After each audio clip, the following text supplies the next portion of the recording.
बिस्मिल्लाहिर्रहमानिर्रहीम। आज 12/6/2019 है। आज थोड़ी सी बात करूंगा मैं बजट 2019-2020 पर।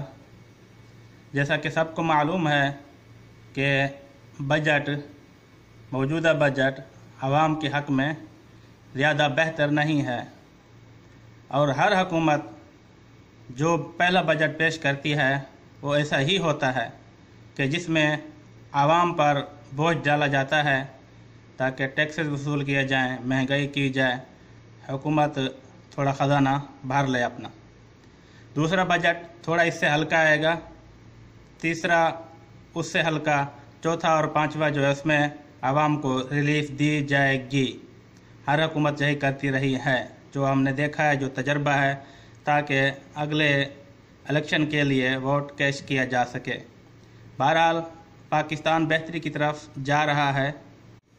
इमरान खान साहब पर हमें भरोसा है। इमरान खान साहब हर तरफ नज़र रखे हुए हैं।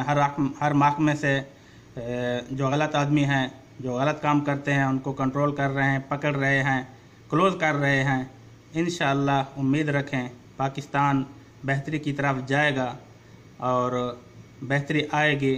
अभी डॉलर भी ऊपर है, वो शायद इसलिए कि जो बाहर के मुल्क में पैसा रखे हुए हैं वो पाकिस्तान भेजें, और हाँ भेज रहे हैं। मैं भी सऊदी अरब में हूँ, मैं भी भेजता हूँ ताकि ज़्यादा से ज़्यादा पैसे मिलें। अभी जो हम भेजते हैं उन पर हमें ज़्यादा रुपए मिलते हैं। मैं सऊदी रियाल भेजता हूँ तो ज़्यादा रुपए मिलने की उम्मीद पर ज़्यादा ही भेजता हूँ। जितने मेरे पास होते हैं मैं इधर रखने के बजाय सारे भेज देता हूँ, और तकरीबन हर आदमी यही कोशिश कर रहा है क्योंकि ज़्यादा पैसे मिल रहे हैं। बाद में मालूम नहीं डॉलर नीचे आ जाए, और आ जाएगा नीचे।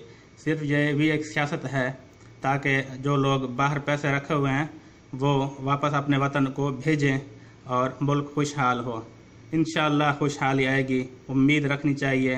व्यवस्था रहे शजर से, उम्मीदें बाहर रख। अस्सलाम। वीडियो देखने का शुक्रिया। मज़ीद अच्छी वीडियोज़ देखने के लिए आप मेरा YouTube channel PK YouTube channel ज़रूर सब्सक्राइब करें। अस्सलाम।